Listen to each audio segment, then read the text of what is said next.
ఆంధ్రప్రదేశ్ రాష్ట్రంలో ప్రకాశం బ్యారేజీని ఢీకొట్టిన బోట్ల వ్యవహారం కాకరేపుతోంది. టీడీపీ, వైసీపీల మధ్య మాటల యుద్ధానికి కారణంగా మారింది.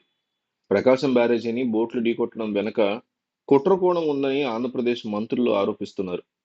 దీని మీద ఇప్పటికే బోట్ల యజమానులను అరెస్ట్ చేసిన పోలీసులు ఈ దిశగా కేసుని లోతుగా విచారణ జరుపుతున్నారు. మాజీ ఎంపీ నందిగాం సురేష్ కి అనుచరులు కుట్రలో భాగంగానే బోట్లని కావాలనే వదిలిపెట్టారని, బోట్లు ప్రకాశం బ్యారేజీని ఢీకొట్టడంతో బ్యారేజీ డ్యామేజ్ అయిందని వాళ్ళు మండిపడుతున్నారు. ఇక ఇదే సమయంలో వైఎస్ జగన్మోహన్ రెడ్డి ప్రకాశం బ్యారేజీని కూల్చడం ద్వారా ఆంధ్రప్రదేశ్ రాష్ట్రంలో రాష్ట్రపతి పాలన తీసుకురావాలని కుట్ర చేశారంటూ ఆంధ్రప్రదేశ్ రవాణా శాఖ మంత్రి మండిపల్లి రాంప్రసాద్ సంచలన ఆరోపణలు చేశారు.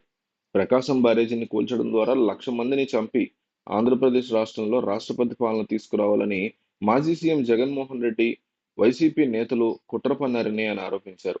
ప్రకాశం బ్యారేజీని ఢీకొట్టినటువంటి పడవల యజమానులు రామ్మోహన్, ఉషాద్రి ఇద్దరు వైసీపీ కార్యకర్తలేనని మంత్రి మండిపల్లి స్పష్టం చేశారు. వారిని టీడీపీ కార్యకర్తలుగా చిత్రీకరించడానికి ఫోటోలని మార్ఫ్ చేసి తప్పుడు కథనాలు కూడా ప్రచారం చేస్తున్నారని ఆగ్రహం వ్యక్తం చేశారు.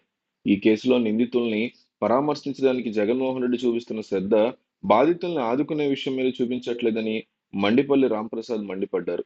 విపత్తు పల్ల ఆంధ్రప్రదేశ్ రాష్ట్ర ప్రజలు తీవ్రంగా ఇబ్బంది పడుతుంటే వేలాది కోట్ల ఆస్తులు ఉన్నప్పటికీ ఒక్క రూపాయి కూడా ఆర్థిక సహాయం చేయలేదని జగన్ మీద విరుచుకుపడ్డారు.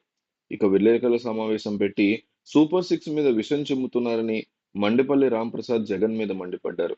బ్యారేజీ 3 కౌంటర్ వెయిట్లు దెబ్బతినడానికి వైసీపీ వాళ్లే కారణమని ఆయన ఆగ్రహం వ్యక్తం చేశారు.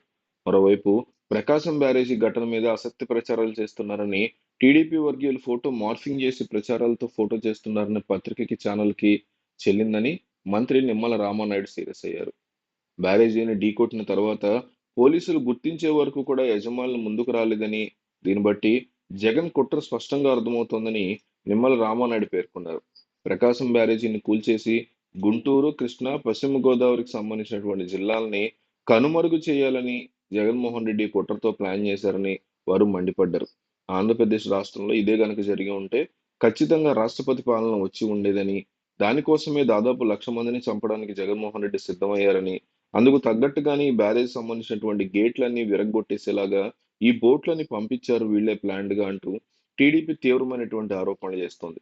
మరోపక్క వైసీపీ ఇది ఒక హాస్యాస్పదమైనటువంటి ఆరోపణ అంటూ సీరియస్ వ్యాఖ్యలు చేస్తోంది. ఏపీ ప్రజలు ఏమనుకుంటున్నారో దీన్ని బట్టి తేలిపోవాలి. మీరిచ్చే ఒక్క కామెంటు ఏపీ ప్రజల మనసులో ఏముందో తెలియాలి. కాబట్టి ప్రతి ఒక్కళ్ళు అబద్ధం లేదా నిజం అంటూ కామెంట్ చేయండి. ఏపీ ప్రజలు ఏమనుకుంటున్నారనేది ముఖ్యం. రాజకీయాల్లో టీడీపీ ఏమంటుంది, వైసీపీ ఏమంటుంది అనేది కాదు. కాబట్టి బాధ్యతాయుతంగా అబద్ధం లేదా నిజం అని కామెంట్ చేయండి.